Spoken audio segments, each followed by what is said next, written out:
નમસ્કાર દર્શક મિત્રો, અત્રે ઓશો વાટિકા રાજકોટ કે જ્યાં ધ્યાનની અવિરત ધારા વહી રહી છે. સાધક મિત્રો માટેનો સ્વર્ગ સમાન રાજકોટની ખૂબ જ નજીક આ ઓશો વાટિકા, અને ઓશો વાટિકામાં જે સમર્પિત ભાવે અત્રે આપણી સાથે માં ધ્યાન રસીલી કે જેઓ આ પરિસરને પોતાનું હોવા છતાં એ ધ્યાનાર્થીઓ માટે, લાભાર્થીઓ માટે ખૂબ જ સારી રીતે મેન્ટેન કરી રહ્યા છે. અવારનવાર અહીંયા વિવિધ સાધના શિબિરના આયોજનો થઈ રહ્યા છે, જેમાં આજે આ ચક્ર ધ્યાન શિબિરની પૂર્ણાહુતિ હતી. તો ખાસ કરી અને આપણે માં ધ્યાન રસીલી એમની જ સાધના અને એમની જ આધ્યાત્મિક આંતરયાત્રા વિશેના આજે આપણે જ્ઞાન રત્નોને પ્રાપ્ત કરીએ. નમસ્કાર. સાધના પહેલાનો આપનો થોડો પૂર્વનો પરિચય દર્શક મિત્રોને આપીએ. સાધના પહેલા એટલે ઓશોને અમે સાંભળ્યા પહેલી વખત 16 વર્ષે, એટલે 16 વર્ષ પહેલા તો કેવું હોય કે આપણે સ્કૂલમાં ભણતા હોય, સ્કૂલ જ હતી, જોકે કોલેજમાં આવી ત્યારે તો એક ઓશોનો અવાજ સાંભળી લીધો હતો. 12થમાં મેં ઓશોની કેસેટ સાંભળી હતી, પ્રેમ ઓર મમતા.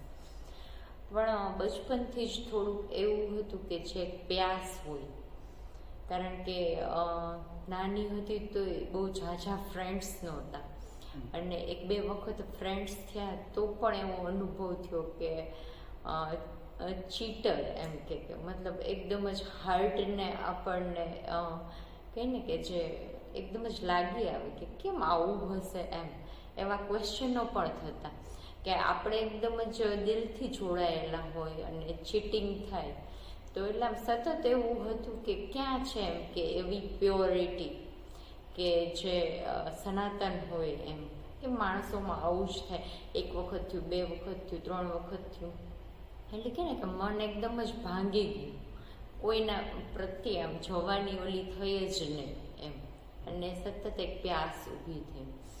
અને પહેલેથી નાનપણથી જ થોડું આધ્યાત્મિકતાનું ઘરમાં વાતાવરણ પણ ખરું. મારા દાદીમાં છે તો હું મારી દાદીમાં પાસે જ સૂતી, એમની પાસેથી જ આખી રામાયણ અને મહાભારતની સ્ટોરીઓ સાંભળતી, એટલે મગજમાં થોડીક એવી સ્ટોરીઓ હતી કે જે એકદમ જ વાસ્તવિક હોય, અને જીવનમાં આવું થાય એટલે હું એવું સ્પષ્ટ દેખાતું કે ક્યાંક કંઈક કમી છે એમ. પછી ધારો કે મંદિરે પછી તો એવું થઈ ગયું કે રજા પડી નથી ને સાયકલ લઈને મંદિરે ગયા નથી, તો ઘરની નજીક જ એક મહાદેવનું મંદિર હતું અને એક સબરીનું મંદિર હતું. તો એ મંદિરે જઈ અને કલાકો સુધી એમનું બેઠું રહેવું. ત્યાં એક 80 વર્ષના માજી રહેતા, તો એમની ભક્તિની વાતો સાંભળવી.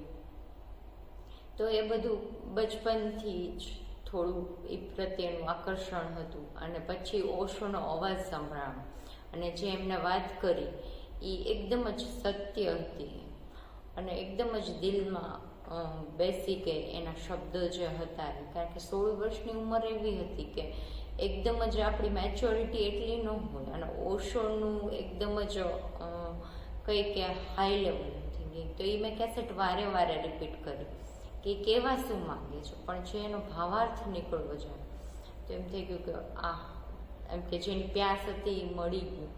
અને 20 વર્ષે મેં ઓશોની જ્યારે તસવીર જોઈ અને એની આંખમાં આંખ નાખી તો મને એવું થયું કે જાણે જન્મો જન્મોથી હું એમને ઓળખતી હોઉં, અને એમને મને ખેંચી લીધી. અને 21 વર્ષની ઉંમરે મારો સંન્યાસ થયો. મા યોગ નીલમ દ્વારા સંન્યાસ થયેલું, અને ત્યારથી જર્ની શરૂ થઈ. પછી ધીમે ધીમે ધ્યાન તરફનું પહેલેથી આકર્ષણ વધારે હતું, તો ધ્યાનની યાત્રાઓ, ઓશોને સાંભળવું, અને પછી થોડા છોકરાઓ મોટા થયા એટલે શિબિરોમાં જવું, બધા ગ્રુપ્સ કરવા, ને ધીમે ધીમે ભગવાને ઘણું બધું જે જોતું હતું એ આપી દીધું કહેવાય, એટલે એમના જ ગ્રેસ કહેવાય. અને શિષ્ય કોઈ દિવસ ગુરુને નથી શોધી શકતો, પણ ગુરુ જ શિષ્યને શોધે છે. જે મિસ્ટ્રી હતી આખી એ સમજાણ ધીમે ધીમે ધ્યાન દ્વારા. તો આ રીતની જર્ની થઈ છે ઓશો. ખાસ કરીને આપ એક ધન્યતાનો ભાવ તો અનુભવી જ રહ્યા છો, પરંતુ હવેના એક સરસ દિશા આપને મળી ગઈ છે.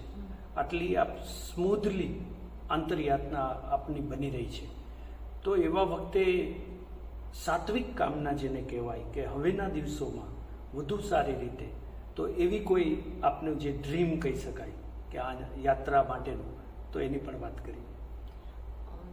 ડ્રીમ તો એવું કોઈ નથી, પણ જેમ જેમ પાત્રતા કેળવાઈ જાય છે એમ ગુરુ અને અસ્તિત્વ બંનેનો એટલો સપોર્ટ છે, એમ બધું ડેવલપ થઈ જાય છે. અને ડ્રીમમાં તો એવું ન કહી શકાય, પણ હા એવો ભાવ ખરી કે વધુમાં વધુ લોકો આનો લાભ લઈ શકે. કારણ કે ધ્યાન વગર હવે જીવન કહી ને કે જીવનમાં સાચી દિશા જ નથી હોતી. ધ્યાન દ્વારા જ તમને દિશા મળે છે, અને તમને જો ભગવાને આપેલું છે તો તમે એનો સાચો અને સારો ઉપયોગ તો જ કરી શકો કે જ્યારે તમારી પાસે ધ્યાન હોય. ધ્યાનથી તમારા વિઝનો ક્લિયર બને, તમે કોન્ફિડન્ટ થાઓ, તમારો ખોટો સમય ક્યાં વેડફાય છે એની તમને અવેરનેસ આવે. એટલે ધ્યાન મારી દ્રષ્ટિએ અત્યારની જનરેશન માટે મસ્ટ છે. જેમ કે આપણે જમી છીએ, ઊંઘ કરી છીએ, એવી જ રીતે જીવનમાં ધ્યાનને 1 કલાક આપવું જોઈએ. તો તમે તમારું જીવન ખૂબ જ આનંદમય, પ્રેમમય અને શાંતિમય જીવી શકો. જે આટલો આજના ફાસ્ટ યુગમાં જે તણાવ છે એને તણાવથી તમે વંચિત રહી શકો. તણાવ તો છે જ, પણ તમારે એમાંથી કઈ રીતે નીકળી જવું એ આપણા ઉપર હોય છે. તો એના માટે એક જ ઇલાજ છે ધ્યાન. તો ખાસ કરીને આખી જ તણાવ મુક્ત જીવન બનાવવા માટે પ્રવર્તમાન સમયમાં યુવાનો માટે સૌથી સારામાં સારી ધ્યાનની પ્રક્રિયા કે જે સહજતાથી કરી શકે અને એમના જીવનમાં પણ રૂપાંતરણ લાવી શકે, તો એના વિશે પણ કઈ વાત? ઓશો અને મારા અનુભવ પ્રમાણે મેં જ્યારે ધ્યાનની શરૂઆત કરી ત્યારે જો ઓશોનું ડાયનેમિક મેડિટેશન છે એ ખૂબ જ આજની જનરેશન માટે ખૂબ જ ઇફેક્ટિવ છે.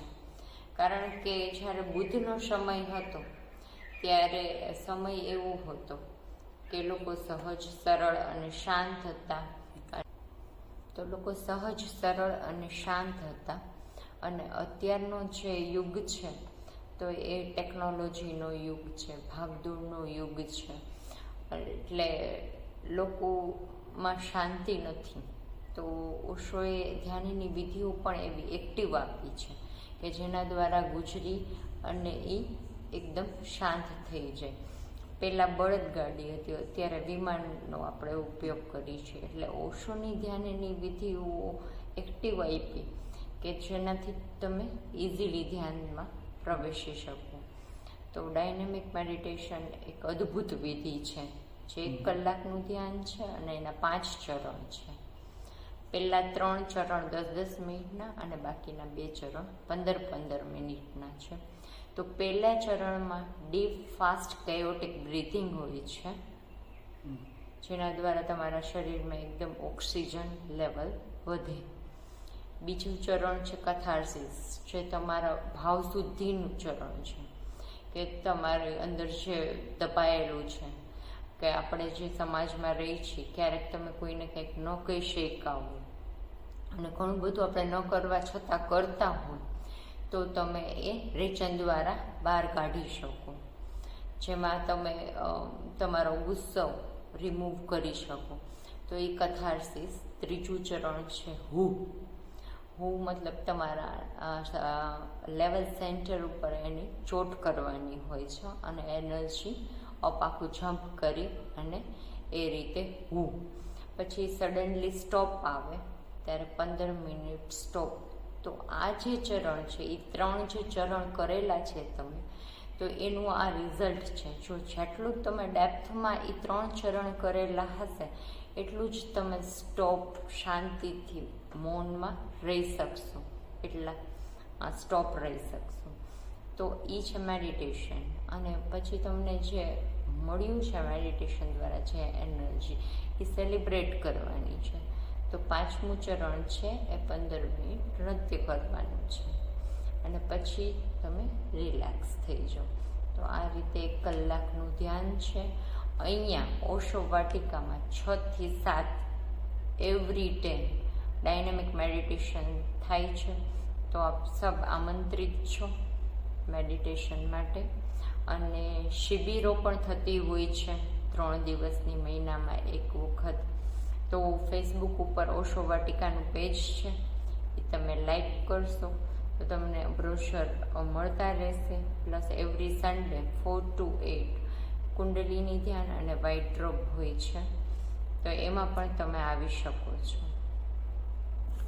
ખાસ કરીને વિદ્યાર્થી મિત્રોને ઉપયોગી થાય એવી ધ્યાનની પ્રક્રિયા અને એમના વિશેનું કંઈ માર્ગદર્શન હોય તો નાના બાળકો ખૂબ જ, ધારો કે વિદ્યાર્થી હોય કે બાળક હોય, 12th સુધી એ લોકો હજી એટલા મેચ્યોર ન જ હોય કે ધ્યાનમાં ઇઝીલી બેસી શકે. તો એના માટે સ્ટોપ ડાન્સ મેડિટેશન, કારણ કે તમારી જે હાઇપરનેસ હોય એને બેલેન્સ કરવા માટે ડાન્સ ખૂબ જ જરૂરી છે. તો અને એ પાછું સહજ અને સરળ છે, નાચી બધા શકે એમ. તો ગુરજીએફ એના શિષ્યોને જે વિધિ કરાવતા સ્ટોપની, તો એ સ્ટોપ ડાન્સ ઓશોએ આપેલું છે કે નૃત્ય કરતાં કરતાં સડનલી મ્યુઝિક સ્ટોપ થઈ જાય ત્યારે તમે પણ કમ્પ્લીટલી ફ્રોઝન, તમારી અંદર પણ બધું સ્ટોપ થઈ જાય. એ રીતનું આખું ધ્યાન છે. 60 મિનિટનું ધ્યાન છે. 40 મિનિટ સુધી નૃત્ય સ્ટોપ, પછી ફરીથી મ્યુઝિક ચાલુ થાય, ફરી નૃત્યમાં ડૂબવાનું, ફરી સ્ટોપ આવે એટલે કમ્પ્લીટલી તમે ફ્રોઝન. એટલે આ રીતનું આખું 1 કલાકનું મેડિટેશન છે. 40 મિનિટ નૃત્ય અને 20 મિનિટ રિલેક્સેશન. તો એ વિધિ ખૂબ જ ઇફેક્ટિવ છે. મેં ઘણી બધી સ્કૂલોમાં, કોલેજોમાં અને છોકરાઓ પણ અહીંયા આવતા હોય છે, એમને આ વિધિ કરાવેલી અને એમના ખૂબ જ અદ્ભુત પરિણામો આવેલા. તો એ વિધિ બધા માટે શક્ય છે, છોકરાઓ પ્લસ મોટાઓ માટે પણ. મોટાઓને પણ નાચવું ખૂબ જ ગમે, તો એ પણ ધ્યાનની વિધિ સહજ અને સરળ છે. તો ખાસ જે રીતે આપણે વાત કરેલી કે આનંદ અમારે જાતિ, ઉત્સવ અમારા ગોત્ર, તો મોટા લોકો કે જેમને નૃત્ય પણ ગમે છે, તો નૃત્ય સાથે તાદાત્મ્ય કેળવી અને એમાં પણ સમાધિ તરફ આગળ વધે, તો એના વિશેનો કંઈ પ્રક્રિયા હોય ઓશોની, તો એ પણ વાત કરો. હા, ઓશોનું નટરાજ મેડિટેશન છે જે 65 મિનિટનું છે. એમાં 40 મિનિટ સુધી નૃત્ય કરવાનું હોય છે. ધીમે ધીમે મ્યુઝિક સ્ટાર્ટ થાય અને ધીમે ધીમે એક હાઇટ ઉપર મ્યુઝિક આવે. 40 મિનિટ સુધી તમે નૃત્ય કરો, પછી 20 મિનિટ રિલેક્સમાં જવાનું છે અને પછી 5 મિનિટ પાછું સેલિબ્રેશન હોય છે. તો અદ્ભુત એમનું સંગીત છે. ઓશોએ જે સંગીતો આપેલા છે એકદમ સાયન્ટિફિક રીતે એમને કરેલા છે. ડાયનેમિક મેડિટેશનનું મ્યુઝિક પણ ઓશોએ 3 વખત ચેન્જ કરેલું, કારણ કે લોકો ઉપર એની કઈ રીતની ઇફેક્ટ આવે છે એના ઉપરથી આખું એ રિસર્ચ કરી અને એને મ્યુઝિક બનાવેલા. એટલે જે મ્યુઝિક ઓશોના છે એ એકદમ સાયન્ટિફિક છે. તમે ધીમે ધીમે 1 મહિનો, ઓશો એમ કહે છે કે કોઈ પણ ધ્યાનની વિધિ તમે 90 દિવસ કરો એટલે તમને એક્ઝેક્ટ એનો ખ્યાલ આવે. 21 દિવસે તમારું બોડી અને માઇન્ડ એને એક્સેપ્ટ કરે અને પછી ધીમે ધીમે ધ્યાન તરફની યાત્રા આગળ વધે. કોઈ પણ એક સમય નક્કી કરી લેવો ધ્યાન માટેનો, અને એક જગ્યા અને એક વસ્ત્ર કે જે તમે ખાલી ધ્યાનમાં પહેરો એમ, કારણ કે એની ઉર્જા, એ વસ્ત્રની ઉર્જા પણ એમાં હોય છે.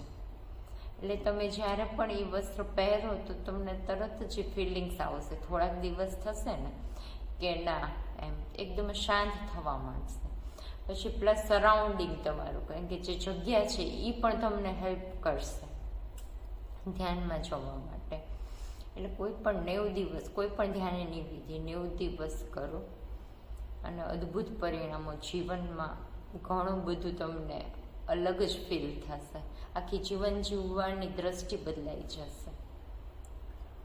ખાસ કરીને પ્રવર્તમાન દિવસોમાં જે ચક્રાંશ ઉપર ખૂબ જ ચર્ચાઓ થતી હોય છે, તો ધ્યાન દ્વારા ચક્રાંશ છે એને કેવી રીતના બેલેન્સ કરવા, અને એ ચક્રાંશ બેલેન્સ થયા પછી વ્યક્તિને કેટલો બધો એમનો ફાયદો મળતો હોય છે, તો એના વિશેની પણ થોડી વાત કરી.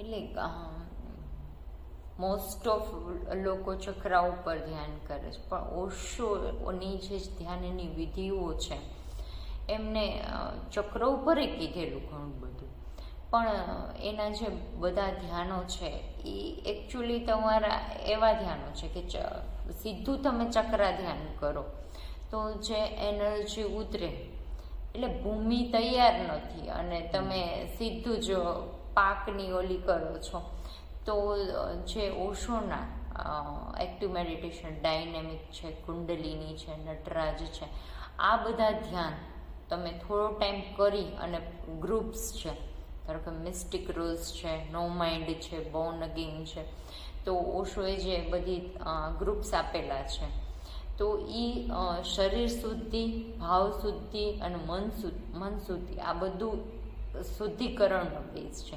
અને એના પછી તમે ચક્રા કરો તો જે ઇફેક્ટ છે અને જે એનર્જી ઉતરે છે તમે એને એબ્ઝોર્બ કરી શકશો.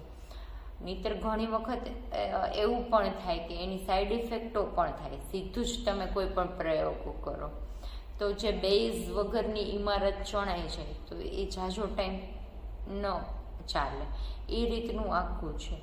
તો સાધનાનો જ્યારે તમે એવું થાય કે સાધના જ કરવી છે તો બેઝથી કરો. એમ મન જ્યારે થાય ત્યારે બેઝથી સ્ટાર્ટ કરો અને કોઈ પ્રોપર વ્યક્તિનું ગાઈડન્સ લઈને, ધારો કે શિબિર હોય અહીંયા તો શિબિરમાં તમને એક ધ્યાન ડેપ્થમાં સમજાવવામાં આવે, પ્લસ એક સમૂહ ઉર્જા હોય તો એનો લાભ હોય, તો તમારી યાત્રા ઝડપથી થાય. તો એ રીતે થોડોક ટાઈમ એ જરૂરી છે. પછી તમે કોઈ પણ મ્યુઝિક તમને ગમે અને ઘરે વિધિ કરો એ વસ્તુ અલગ છે. તો સૌથી પહેલાં તમારે જો સાધના કરવી હોય અને શરૂઆત કરવી હોય તો પ્રોપર ગાઈડન્સ અને એક માહોલથી શરૂઆત કરો તો અચૂક એના રિઝલ્ટ આવે છે. અને ચક્રા બેલેન્સ વસ્તુ એવી છે કે ચક્રા બેલેન્સ થઈ જાય એટલે જીવનમાં બધું જ બેલેન્સ થઈ જાય. અને ડેપ્થમાં તો બહુ કહેવા કરતાં જે તમારા જીવનનું બેલેન્સ છે ને એ જ તમને ખ્યાલ આવી જાય કે આપણા ચક્રા ક્યાં અનબેલેન્સ છે. એટલે ખાસ કરીને સાધકની અંદર એમના મન છે એ શાંત હોય, શરીર એમનું શુદ્ધ હોય અને એમના ભાવની શુદ્ધિ હોય. આ ત્રણની શુદ્ધિ એ સાધકની મોટી પાત્રતા છે. અને આ પાત્રતા ઉપર જ જેટલી પછી કૃપાઓ વધતી જાય અને સાધકનો પ્રયાસ વધતો જાય એ રીતે એમની આધ્યાત્મિક ઉર્ધ્વગતિ થતી હોય છે. અને એવા વખતે ચક્રાસ છે એ એમના માટે ગૌણ બની જતો હોય અને સાધના છે એ જ મુખ્ય એમના માટે બની રહેતી હોય છે. ખૂબ જ સરસ. આ એક સાધક તરીકે જાતનો સ્વીકાર કરી લેવો અને જાતને ઘડવા માંડવી, એટલે કે એની સાથે જ વ્યક્તિત્વ નિર્માણ થાય અને એ વ્યક્તિત્વ, એ સાધક, એ જ જન્મો જન્મ પોતાની સાથે રાખનારું ભાથું અને એના આધારે એમને આધ્યાત્મિક ઉન્નતિ થતી હોય છે. એવું પણ કહેવાય કે સાધનામાં ખાસ કરીને 4 વસ્તુ ખૂબ જ અગત્યની. એક શાસ્ત્ર જે ઓશોએ વિપુલ પ્રમાણમાં આપેલું છે, બીજું ઉત્સાહ કોઈ પણ સાધના માટે ખૂબ જ ઉત્સાહની જરૂર હોય છે, સમર્પણ ભાવની જરૂર હોય. ત્રીજું, યોગ્ય ગુરુ અથવા તો માર્ગદર્શન. અને ચોથું, એનું યોગ્ય કાળ અથવા તો સમય અથવા તો એનું મુહૂર્ત. તો આ ચારેયનું સામંજસ્ય એ સાધકને સિદ્ધિ તરફ લઈ જાય છે, સફળતા તરફ લઈ જાય છે. તો ઓશોના અનેક પુસ્તકો છે, એમાંના જે પુસ્તકો વાચકો સુધી પહોંચે એમના નામ, તો એના વિશે પણ કંઈક સારી વાત કરો. ઓશોના જે ધ્યાન માટેનું ગાઈડન્સ આપેલું છે, તો એ પુસ્તક છે ધ્યાન સૂત્ર. એમાં ઓશોએ બધી જ ધ્યાનની વિધિઓ આપેલી છે અને એના કેટલા ચરણ છે અને એ કઈ રીતે કરવા એમની માહિતી છે. પછી જો તમારે અંતરયાત્રામાં જવું હોય તો અંતરયાત્રા કરીને એક બુક છે કે જેમાં પ્રવચનો છે કે જેનાથી તમે તમારી અંતરયાત્રા કરી શકો. પછી જીન ખોજા તીન પાયા છે કે જે ચક્ર ઉપર આખું છે. પછી સમાધિ કે સપ્તદ્વાર છે જેમાં તમે સમાધિ વિશે જાણી શકો.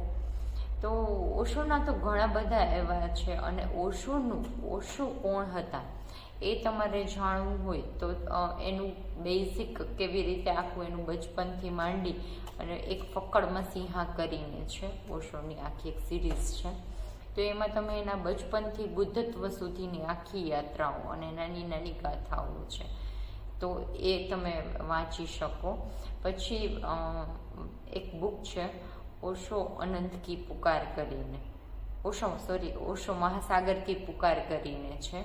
એમાં બધું શોર્ટમાં આપેલું છે. ઓશો જૈનમાં અને એ બુદ્ધત્વ સુધી પહોંચ્યા એમની આખી સ્ટોરી છે. તો બીજા પણ ઘણા બધા પુસ્તકો છે કે જે તમે ગોલ્ડન ચાઇલ્ડહુડ કરીને છે, ઇંગ્લિશમાં છે, જે એમાંથી પણ તમને ઘણી બધી માહિતી મળશે. ધ બુક ઓફ સિક્રેટ છે ઓશોની, જેમાં શિવ અને પાર્વતી વચ્ચેનો સંવાદ છે આખો અને 112 ધ્યાનની વિધિઓ છે. તો એ પણ તમે રીડ કરી શકો. એટલે ઓશોએ બધા અલગ અલગ આયામો ઉપર બોલેલા છે અને બધાનું અવેલેબલ છે. પ્લસ બુદ્ધ મહાવીર ઉપર એટલું જ છે.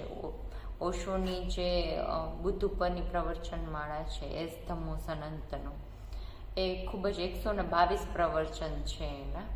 અને બુદ્ધ સાથે એની ગાથાઓ કીધેલી છે બધી. તો એકદમ વાર્તા સ્વરૂપે જે મને ખૂબ જ એકદમ પ્રિય છે એ ગાથાઓ. તો કારણ કે એમાં નાની નાની સ્ટોરીઓ છે જે એકદમ જ તમને અંદર ઉતરી જાય. અને ખૂબ જ બુદ્ધને ઓશોએ આખા જાગૃત કર્યા છે એમાં. તો એ પણ ખૂબ જ સરસ પ્રવચન માળા છે.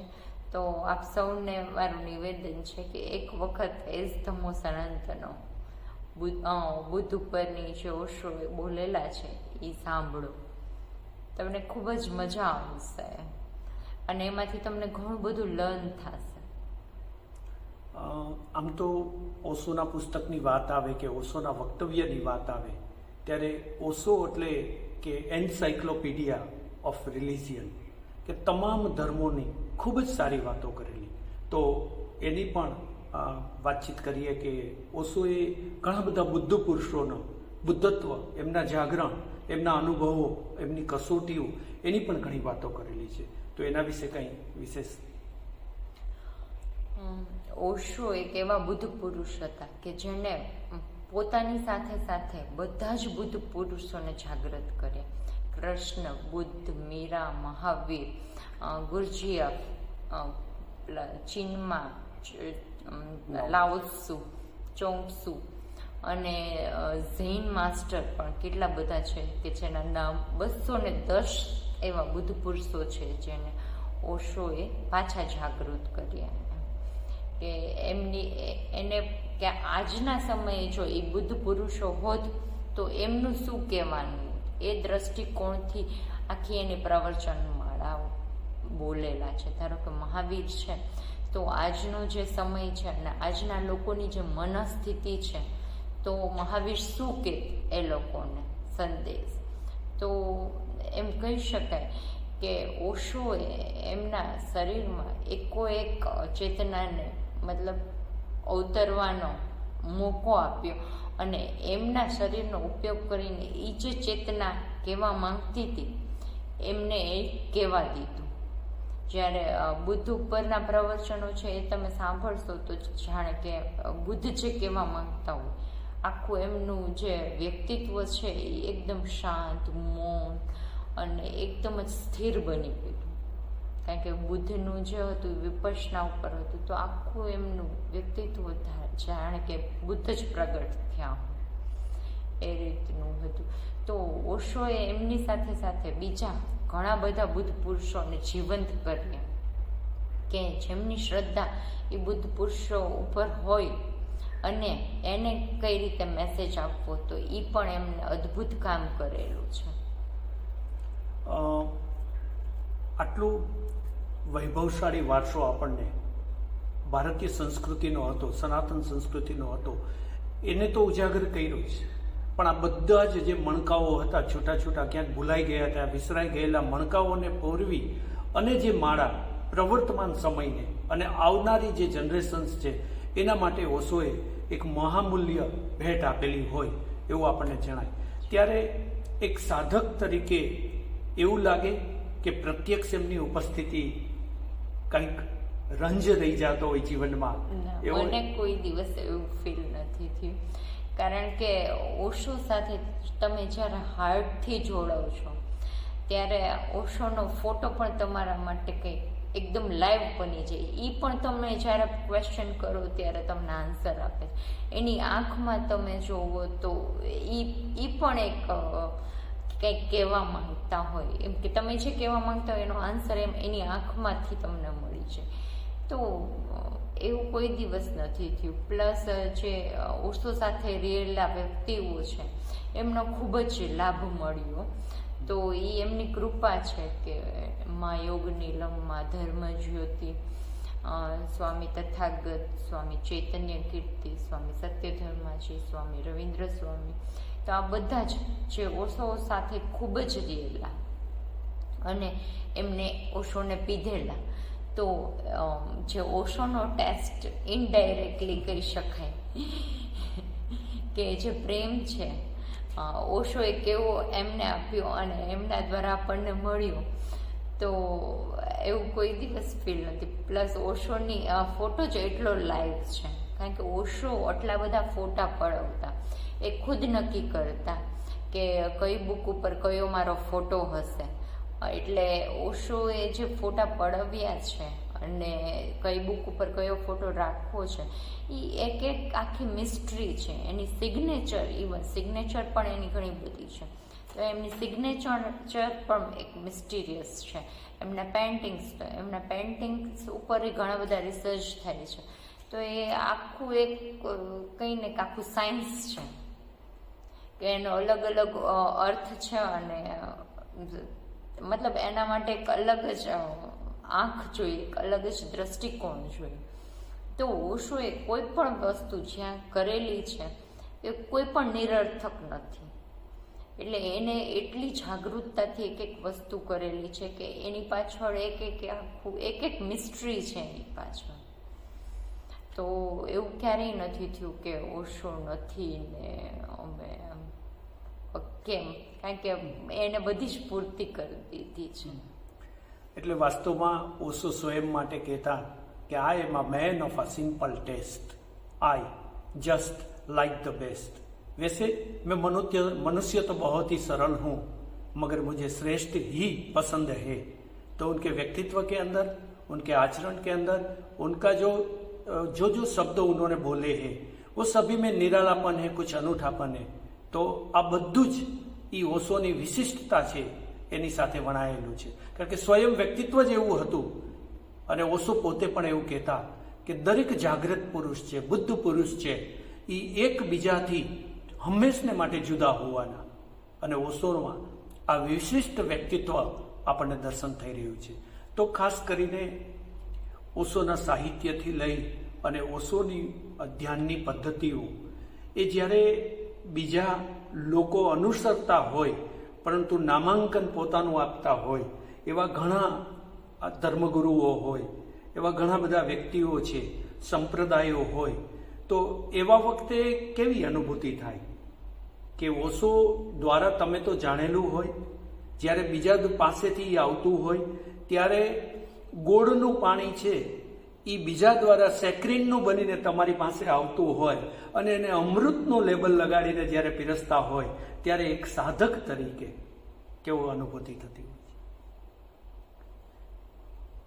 એટલે આપણે એને રોકી નથી શકવાના, પણ જો ખરેખર એ લોકો સમાજનું કલ્યાણ ઈચ્છતા હોય તો ખરેખર એ લોકોએ જે મોટિવેશન સ્પીચ આપે છે એના ઘણા બધા ચાહકો હોય છે, તો એ જ્યારે ભેગા થાય છે ત્યારે જે એને કહેવું છે એ એકદમ જ સરળ ભાષામાં કહી, અને મને તો એવું ફીલ થાય કે ખરેખર એમને એક ધ્યાનની વિધિ કરાવવી જોઈએ કે ખરેખર એ જ દવા છે એમ.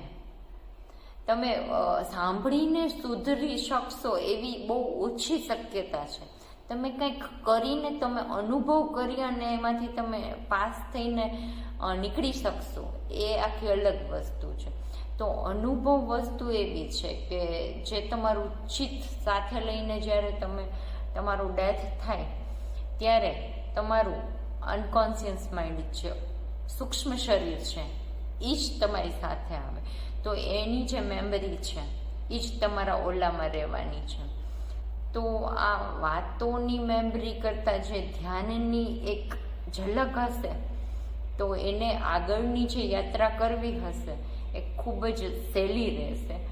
તો બધા મોટિવેશન સ્પીકરોને વિનંતી છે કે તમે તમારું જે કહેવાનું છે એ શુદ્ધ ભાવમાં કહી અને કોઈ પણ એક ધ્યાનની વિધિ કરાવો. સૌથી પહેલાં તો તમે કરો અને તમને જે એમાંથી અનુભવ મળે એ ધ્યાનની વિધિઓ તમે એમને કરાવો, તો તમે તમારા અનુભવ એમને પણ શેર કરી શકશો અને એમના જીવનનો પણ ઉદ્ધાર કરી શકશો. અને કોઈ પણ સમસ્યા જો ધ્યાન વગર સોલ્વ થવાની જ નથી, ઇફેક્ટ છે.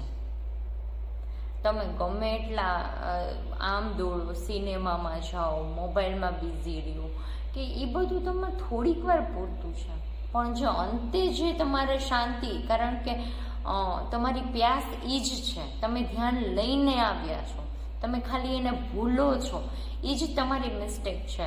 તો તમારે ધ્યાન કરવાની જરૂર નથી, તમે લઈને જ આવ્યા છો, તમે ખાલી એને સ્મરણ કરો. બસ થોડીક વાર એના માટે ટાઈમ કાઢી અને એનું સ્મરણ કરો, ઓટોમેટિક આવી જશે અને ત્યારે જ શાંતિ આવશે અને ત્યારે જ જીવન ધન્ય થશે.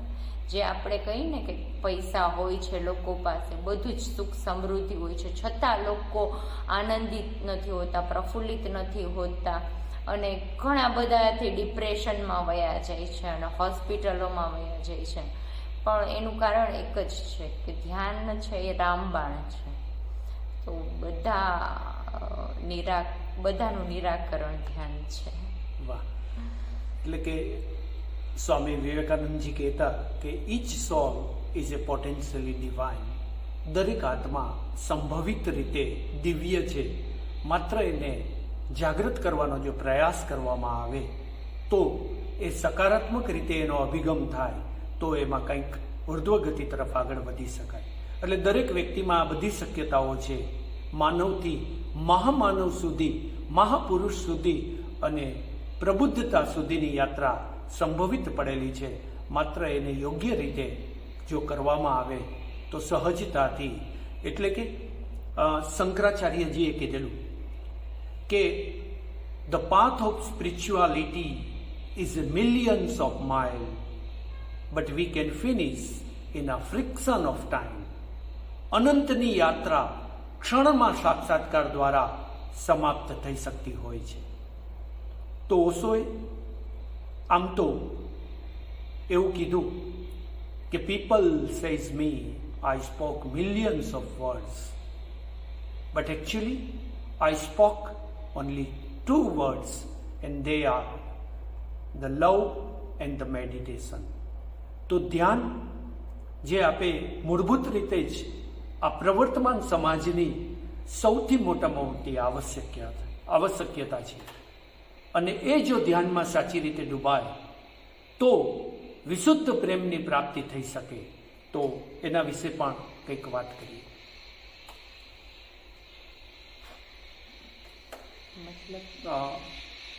જે પ્રેમની વાત થાય છે તો એ પ્રેમ એટલે કે એવી મીરાનો પ્રેમ, સામાન્ય જગતનો પ્રેમની જે વાત થતી હોય છે એ નહીં, પરંતુ એનાથી ઉપર ઉઠી અને એ સાર્વત્રિક પ્રેમની જે ઓશોએ વાત કરેલી છે એના વિશે કંઈક વાત કરીએ, અથવા તો ધ્યાન પછી જે પ્રેમ ઘટિત થાય છે એના વિશે.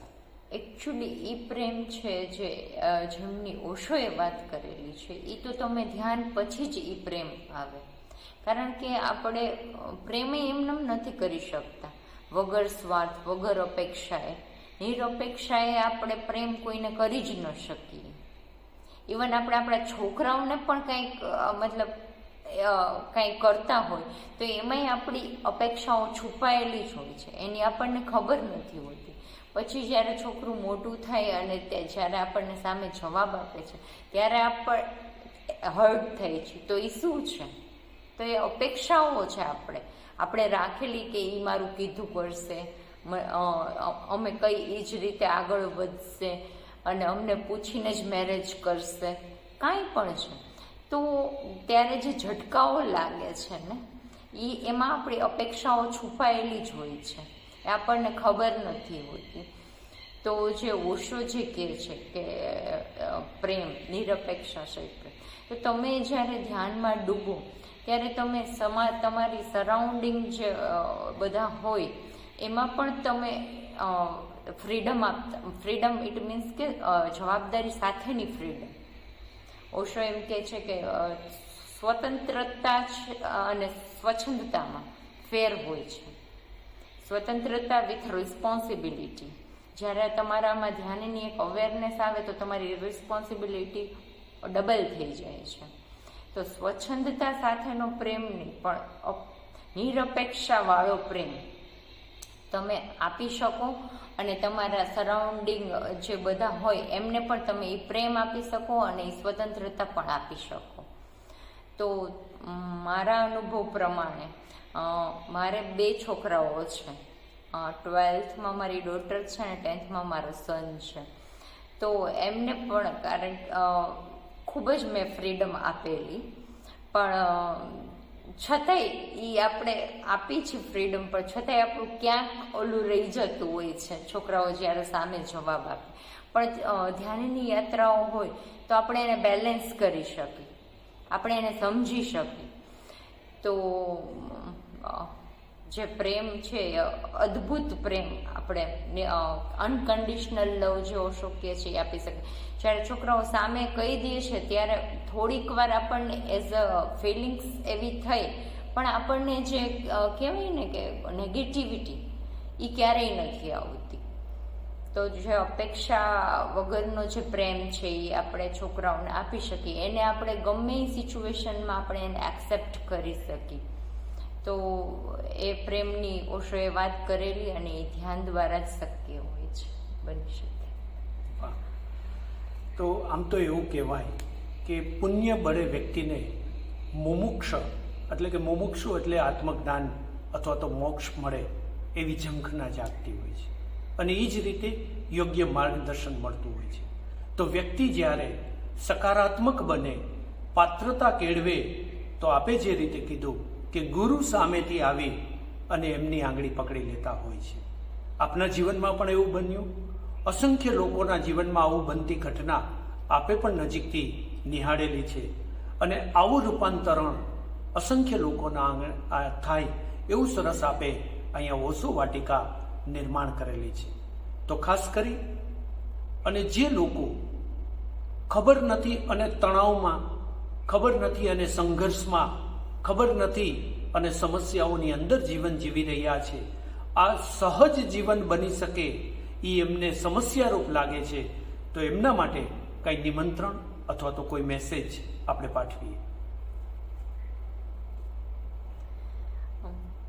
અત્યારે તો એવું થઈ ગયું છે કે ઘરે ઘરે તણાવગ્રસ્ત વાતાવરણ છે, નાના મોટા ઝઘડાઓ છે. તો તો બસ મારો તો એટલો જ મેસેજ છે કે એક વખત આવી અને ધ્યાનનો અનુભવ કરો, અને ઘરમાં પણ તમને જો મજા આવે તો તમે ઘરમાં પણ બીજાને કહી શકો અને એમને પણ લઈ આવી શકો. કારણ કે નાના નાના ઈર્ષા છે, નાના નાના જ હોય છે, બહુ નાની નાની વાતો હોય છે, પણ આપણે આ ભગવાને આપેલી આવી અમૂલ્ય જીવન આખું એમાં જ વેડફી નાખી છે. ઓને આમ કીધું ને આને આમ કીધું ને એમાં જ આપણી લાઈફ પતી જાય છે. એટલે એમાંથી મુક્ત થવું હોય તો ધ્યાન ખરેખર મેં કીધું એમ કે રામબાણ છે. તમે એક વખત ધ્યાનની અનુભવ લ્યો ને અનુભૂતિ કરો, અને પછી જુઓ કે તમારી કેટલી એનર્જી એમાં વેસ્ટ થાય છે ખાલી ખોટા અવળી અવળી વાતો. આપણા સૂક્ષ્મ અહંકારોને લીધે આપણે ક્યાં ક્યાં અટકેલા છીએ આપણને સ્પષ્ટ ધ્યાન દ્વારા જે અવેરનેસ આવે છે એ આપણને સ્પષ્ટ દેખાય. તો ધ્યાન દ્વારા સેંકડો મુસીબતો તો આમ જ વહી જાય છે. પ્લસ તમારું સ્વાસ્થ્ય એકદમ સરસ રહે છે અને મન એકદમ પ્રફુલ્લિત રહે છે. તો તમારે બીજા કોઈ જે મેડિકલ ખર્ચાઓ છે એ પણ તમારા નીકળી જાય છે. જે ઓલરેડી અસ્તિત્વમાં છે જ એ આપણે અત્યારે ઘણી બધી હોસ્પિટલો અને ઘણા બધા સાયક્રેટિસ્ટો રાખી અને આપણે એનો ઈલાજ કરી છે. તો એના કરતાં બેસ્ટ એ છે કે આપણે એક વખત ધ્યાનનો અનુભવ કરીએ. તો આપ સૌને નિમંત્રણ છે, ઓશો વાટિકામાં આવો અને આપ સૌ તમારા જીવનનો ઉદ્ધાર કરો. થેન્ક યુ, ધન્યવાદ.